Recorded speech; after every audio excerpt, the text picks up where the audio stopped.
So hey everyone, this is Mayank and this is Krish. और आज की वीडियो में हम बात करने वाले हैं नीट के लास्ट 3 मंथ्स में हमने एम्स के लिए क्या किया।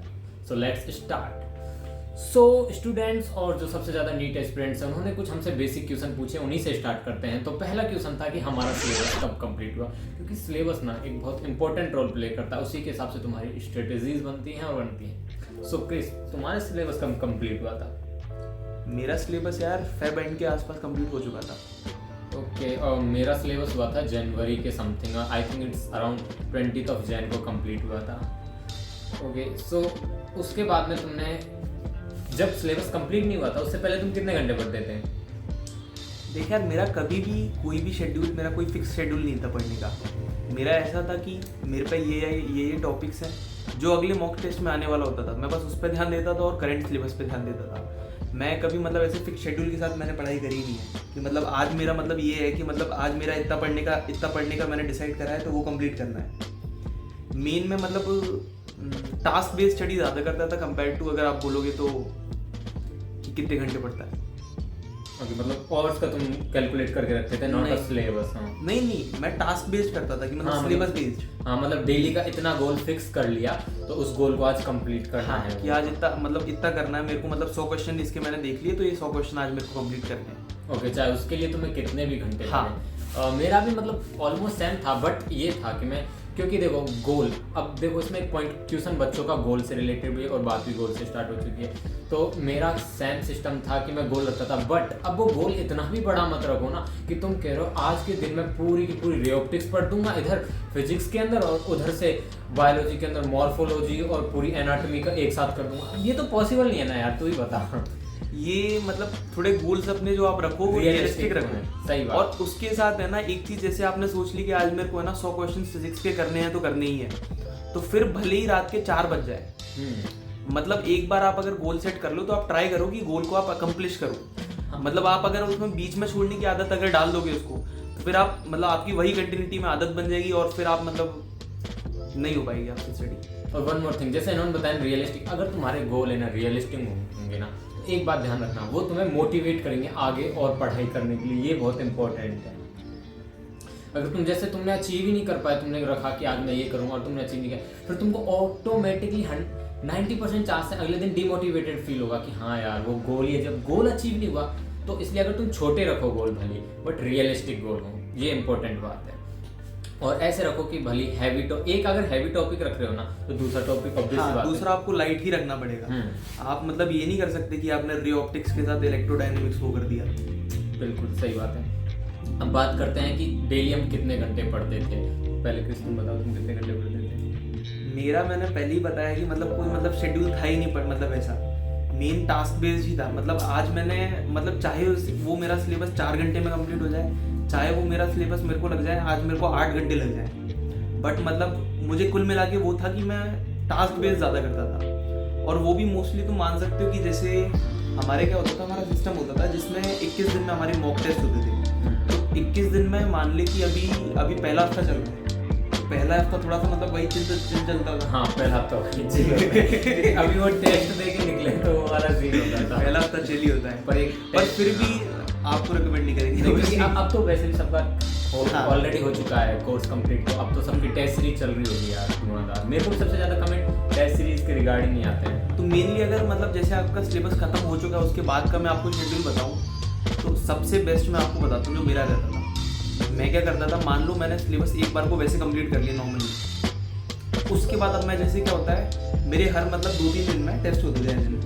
मैंने एलन से कंप्लीट करी थी अपनी कोचिंग, तो मेरे हर 2-3 दिन में टेस्ट होते थे। तो जैसे कि मान लो आप लोगों का सिलेबस खत्म हो चुका है और आपने मॉक लगाना चालू कर दिया है, तो सबसे पहले आपको इंपॉर्टेंट चीज़ बताता हूँ कि मतलब ये है आपने सिलेबस एक बार कंप्लीट कर लिया है पर आपको वो कॉन्फिडेंस नहीं आ रहा, कुछ नहीं करो, आप मॉक लगाना चालू करो फिर। और आपको सबसे पहले क्या करना है, आपने जैसे आज आप मॉक लगा के आए तो आज या फिर ट्राई करो या तो मतलब कल, पर आज या कल में ही आपको उस मॉक का कंप्लीट एनालिसिस करना है। और एनालिसिस मतलब मैंने देखा है कि लोग बस है ना देख लेते हैं कि कौन से क्वेश्चन मेरे गलत हुए। वो मैं क्या करता था ना, मैं अपनी एनालिसिस की है ना तैयारी पेपर देते में ही चालू करता था। मैं पेपर देता था तो मैंने है ना प्रॉपर है ना स्टार मार्किंग्स बना रखी थी अपने हिसाब से। सेम पॉइंट मैंने भी इनको ऑलरेडी बताए हुए हैं। मैं खुद कहता हूँ मतलब कि मैं है ना मैं एक तो मतलब जैसे है ना कोई भी अगर क्वेश्चन कर रहा हूँ तो उसमें मतलब मैं जैसे एग्जाम में क्वेश्चन कर रहा हूँ तो मैं हाईलाइट करते जाता था चीज़ों को। मान लो कि उस टाइम पे है ना वो चीज़ मेरे को लग रहा है कि मतलब हो जाएगा, बट फिर भी मेरे को एक सेकंड डाउट आ रहा है कि ठीक है बाद में इस टाइप के क्वेश्चन में मुझे दिक्कत हो सकती है, तो मैं उस पर वहीं पे अंडरलाइन लगा के क्वेश्चन मार्क लगाता था। और वो मैं इसलिए नहीं करता था क्योंकि मतलब मेरे को अभी टेस्ट में देना है, मैं वो करता था एनालिसिस के लिए, कि जब मैं एनालिसिस करूँगा तब मेरे को याद आए कि मैंने यहाँ पे क्वेश्चन मार्क लगाया है, ये टॉपिक में मुझे डाउट है और वो टॉपिक मुझे देखना है। तो इसलिए क्या है, मैंने 4 मार्किंग्स बना रखी थी, जैसे मैंने क्रॉस, डॉट और सर्कल, कुल मिला के 4 मार्किंग जैसे बना रखी थी अलग अलग, आप भी अपने हिसाब से बना सकते हो। तो मैं एग्जाम देते वक्त ही सब चीज़ें मार्क कर लेता था कि ये टॉपिक्स, ये क्वेश्चन में कुछ लाइन लिखी है तो ये लाइन में मेरे को डाउट है, ये लाइन में जो टॉपिक है उसमें मेरे को डाउट आ सकता है फ्यूचर में। मान लो कि अभी मेरे से वो क्वेश्चन सॉल्व हो रहा है प्रॉपर तरीके से, बट फिर भी मुझे एक अंदर से फील आ जाता है अपने मन में कि ये टॉपिक मेरा फिर भी वीक है थोड़ा सा। वीक नहीं, और इवन अगर जैसे तुमने सॉल्व कर लिया वो इमीडिएट हो गया, बट तुम्हें लग रहा है कि मैं शायद इसमें उस तरीके से हाँ। फिजिक्स के बहुत सारे फॉर्मूले होते हैं, मतलब अलग-अलग वे और होते हैं। एक चीज वो होती है कि आपने वहां पे तो सॉल्व कर लिया, आपको हाँ। मतलब कोई दूसरा तरीका दिख गया, पर फिर भी मतलब अगर उसी टाइप का कोई दूसरा क्वेश्चन दे देते और आप सॉल्व नहीं कर पाते, ये आपको लग रहा है, आप वहीं पे उसे सर्कल करके आप क्वेश्चन मार्क लगा लो उसमें। अभी के लिए नहीं, वो एनालिसिस के लिए। और एनालिसिस में मेन आपको ऐसा नहीं है कि लोग क्या करते हैं ना, सिर्फ यार लोग सिर्फ क्या करते हैं, जो उनकी मिस्टेक्स हुई होती हैं जो और उन्हें छोड़े होते हैं बस वो देखते हैं। मैं क्या करता था, जो मेरे सही क्वेश्चन है उनमें मैंने ये जो मार्क कर रखे हैं ये भी देखता था, और इसमें मेन में क्या करता था कि टॉपिक्स लिख लेता था। मतलब मानो कि आज मैं एक टेस्ट देके आया हूँ, मैंने एक है ना कॉपी बना रखी है एनालिसिस के लिए, तो उसमें मैं क्या करूँगा, उसमें मैं एक पेज लूँगा, आज के टेस्ट की डेट वगैरह लिखूँगा, उसके बाद पहले क्वेश्चन से देखना चालू करूँगा। मतलब मैंने 3 कॉलम कर दिए, एक फिजिक्स, केमिस्ट्री और बायोलॉजी। अब मैं फिजिक्स में है ना पहले क्वेश्चन से देखना चालू करूँगा कि इस क्वेश्चन में, चाहे वो मेरा सही हो चाहे वो मेरा गलत, इस क्वेश्चन में ऐसी क्या चीज़ है जो मेरी वीक है, या तो अगर इस टाइप का कोई दूसरा क्वेश्चन आता तो मैं गलत कर देता। मतलब कुल मिला के वो मेरा कंसेप्ट वीक है, तो कुछ भी अगर मुझे वो दिखेगा तो मैं उस टॉपिक को नोट डाउन करूँगा और उसमें स्पेसिफाई करूँगा इस चीज़ में मेरा ये वीक है। मान लो कि जैसे रे ऑप्टिक्स है, रे ऑप्टिक्स में मेरे को फॉर्मूले वगैरह सब आते हैं, बट मेरी क्वेश्चन प्रैक्टिस अच्छी नहीं है, तो और मेरे दिमाग में आ रही है उस टाइम पे कि इसमें मेरी क्वेश्चन प्रैक्टिस, मतलब एक चीज़ क्या होती है कि कभी कभी आपको मतलब मान लो टॉपिक आता भी है, फिर भी है ना आपको है ना उसमें कॉन्फिडेंस नहीं रहता। कभी कभी उसका ये रीज़न हो सकता है कि आपने क्वेश्चन प्रैक्टिस नहीं करी, तो इसलिए मैं क्या करता था, फिर वहाँ पर लिख लेता था कि इस चैप्टर की इस टॉपिक की मुझे क्वेश्चन प्रैक्टिस करनी है। अब ऐसा आप मानो कि नहीं कि जैसे अगर मैंने पहले के स्टार्टिंग के 5 मॉक देखोगे ना, 5 से 10 मॉक, उसमें पूरे 2-2 पेज भर जाते थे केवल टॉपिक लिखने में। अब उससे पर मेरे को क्या पता चल रहा है, उससे मेरे को ये पता चल रहा है कि मेरी गलतियाँ कहाँ हैं, मेरे को कौन से टॉपिक्स हैं जो मेरे वीक हैं। वैसे लोग पूरे सिलेबस में करते रहते हैं, पर ये गलतियाँ छोड़ देते हैं, वो जो उनके वीक टॉपिक्स हैं वो छोड़ देते हैं। अब मेरा जैसे मान लो कि मैंने एनालिसिस में देख लिया कि मेरे कौन कौन से वीक टॉपिक्स हैं, और मैंने अपने सिली मिस्टेक्स नोट कर ली। सिली मिस्टेक्स की आप कॉपी बना सकते हो, वरना कॉपी तो मैं नहीं बनाता था, मैं मोस्टली सिली मिस्टेक्स अपने दिमाग में याद कर लेता था। मतलब ये सोच लेता था कि मेरे को मतलब जैसे मेरी ये गलती हुई कि है ना 100 सेंटीमीटर लिखा था, जिसमें मैंने सेंटीमीटर पे ध्यान नहीं दिया। हाँ, मतलब मैंने यूनिट पे गलती पे ध्यान टाइप ऑफ दिया। सिली मिस्टेक होता है। जैसे मेरी सिली मिस्टेक में सबसे ज़्यादा होता था कि कैलकुलेशन में जैसे मल्टीप्लाई को प्लस कर दिया, इस टाइप की मिस्टेक हुई। या फिर एक होता है कि उसका जो पैरामीटर है वो नहीं देखा, डायमेंशन वगैरह वो नहीं देखा, जैसे नंबर सेंटीमीटर मीटर वाला, इस टाइप की सिली मिस्टेक होती है। या फिर एक हल्का फुल्का सा जो डाटा में कंफ्यूजन होता है ना, बायोलॉजी में या कोई डाटा हो, तो भाई वो देख लिया करो, एक बार डाटा जरूर देखो। मतलब ये बहुत ही मतलब ऐसी कॉमन सिली मिस्टेक्स है ना जो आपको मतलब बहुत मतलब अगर आप इनमें थोड़ा भी ध्यान दोगे, मतलब आपने एक बार कर ली और उसके बाद क्या है आपको दिमाग में आपने 2-3 बार सोच लिया कि इस टाइप की सिली मिस्टेक्स नहीं करनी है। मतलब वही बात है कि आपने दिमाग में सोच लिया, फिर आप आगे जब मतलब पेपर करोगे और जब भी आप जैसे कोई भी यूनिट देखो ना, एक बार है ना याद करो कि हाँ यार लास्ट टाइम पे गलत हुआ था, इस टाइप का सवाल है, तो आपकी ऐसी ज़्यादातर सिली मिस्टेक्स अवॉइड होना चालू हो जाएंगी।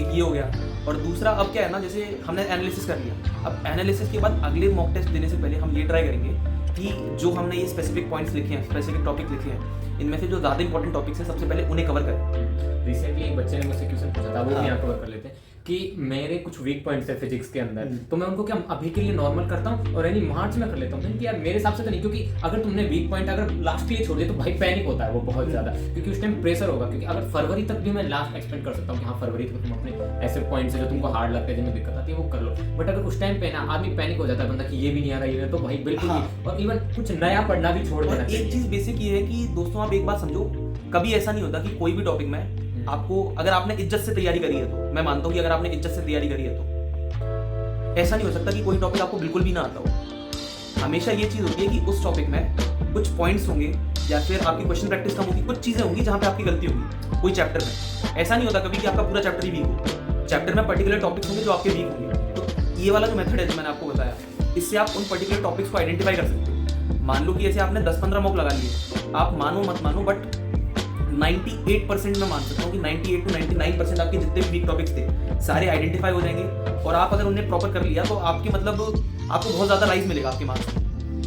और एक और बात, अगर तुम जब भी कोई मॉक टेस्ट नया देने जा रहे हो, क्योंकि अभी तो टेस्ट सीरीज स्टार्ट हो चुकी है, तो उससे पहले जो तुम्हारे मंथली टेस्ट लगते थे ना, सिलेबस पार्ट कंप्लीशन टेस्ट होते हैं कोचिंग में बेसिकली, उसको जरूर देख के जाओ कि उसमें तुमने कहाँ कहाँ कौन कौन सी गलती की थी। इससे तुम्हें रिवीजन में एक बहुत तगड़ा प्लस पॉइंट मिलेगा, तुम्हें अपने वीक पॉइंट का भी अपने आप पता चल जाएगा कि हाँ भाई ये मेरा वीक पॉइंट है, इस टाइप की मैं मिस्टेक करता हूँ, तो उससे तुम अगली बार उनको नहीं दोहराओ। अब ये मिस्टेक जो तुमने बताई, तो इसमें मैंने क्या बोला था ना, मैंने जो बोला था कि मैं वो टॉपिक नोट कर लेता था, वही। अब वो टॉपिक नोट करने में ना मैंने जब वो स्पेसिफाई किया आगे, तो मेरे को वही पता चल गई कि जो ये बात कर रहा है मिस्टेक्स की, तो वो मेरे को पहले से याद आ गई कि मैं उस टाइप के टॉपिक्स मेरे वीक थे। अब आगे जाके जब मैंने वो स्ट्रॉन्ग कर लिया, उसके बाद मेरे को इतनी जरूरत नहीं पड़ेगी। That's the point. हाँ, मतलब चीजों को ना एनालिसिस करना बहुत इम्पोर्टेंट हाँ, मतलब लास्ट के टाइम में, अगर लास्ट के आप 2 महीने में आप जितना मतलब इधर उधर भाग के ना, जबकि मतलब एनालाइज करके आप है ना पढ़ाई करोगे, वो आपके लिए ज़्यादा बेनिफिशियल रहेगा, क्योंकि आप जितना एनालिसिस करोगे, जितना आप मतलब समझोगे कि मेरी क्या गलतियाँ हो रही हैं और मेरे कौन से टॉपिक स्ट्रॉन्ग है, कौन से मेरे वीक हैं, उतना आपको ज़्यादा समझ में आएगा कि मुझे क्या पढ़ना चाहिए, क्या नहीं पढ़ना चाहिए। हाँ, और यही मतलब है ना, आप मानोगे कि 90% बच्चे है ना गलती करते हैं। लोग क्या करते हैं, लोग एनालिसिस नहीं करते, लोग सीधे मतलब कि मैंने आज रिऑप्टिक्स कर लिया, कल ये वाला चैप्टर निपटा लिया, परसों ये वाला निपटा लिया, लास्ट के आपको 15 दिन में टाइम ही नहीं मिलेगा। सो आज की वीडियो में बस इतना ही, मिलते हैं अगली किसी वीडियो में। अगर तुम्हारा अभी भी कोई डाउट बाकी है तो कमेंट में राइट करो अपना डाउट, चाहे किसी से रिलेटेड हो, नीट तुम्हारा स्ट्रेटजीज हो, रिवीजन हो, हम उसका अगली वीडियो उसी पर बनाएंगे। Okay, Q&A। ओके, बाकी बेस्ट ऑफ लक। हाँ, बाकी बेस्ट बेस्ट ऑफ लक। आपके लास्ट के 3 महीने बचे हैं तैयारी के। कितने महीने बचे हैं? 3 महीने बचे हैं। फरवरी, मार्च, अप्रैल। 3 महीने में ऐसा कुछ नहीं है कि अभी लेट हो चुका है। अगर आपने अच्छा खासा सिलेबस कंप्लीट कर रखा है और स्टार्टिंग से मतलब मान लो कि इतने ज़्यादा आप सीरियस नहीं थे, बट फिर भी आपने थोड़ा बहुत अच्छा खासा पढ़ रखा है, अभी भी आप आराम से कर सकते हो। हम दोनों की बेस्ट विशेस आप लोगों के साथ है। Keep studying and keep having fun. Till then, thanks for watching. Subscribe, like, share और कमेंट में अपना डाउट लिखना ना भूलें। ऐसी और वीडियो में हर इस बार वीक में 2 वीडियो ऐसी आएंगी मैं जिसमें स्ट्रेटेजीज बताऊंगा तुमको, तो सब्सक्राइब करो चैनल को एंड थैंक्स फॉर वाचिंग। और if you want a free mentorship तो ज्वाइन माय टेलीग्राम चैनल, जिसका लिंक डिस्क्रिप्शन में होगा, जहाँ तुम डायरेक्टली मुझसे और मेरे अदर एमसोनियन फ्रेंड्स से अपने क्वेश्चंस पूछ सकते हो। So till then, thanks for watching and best of luck. चलो भाई।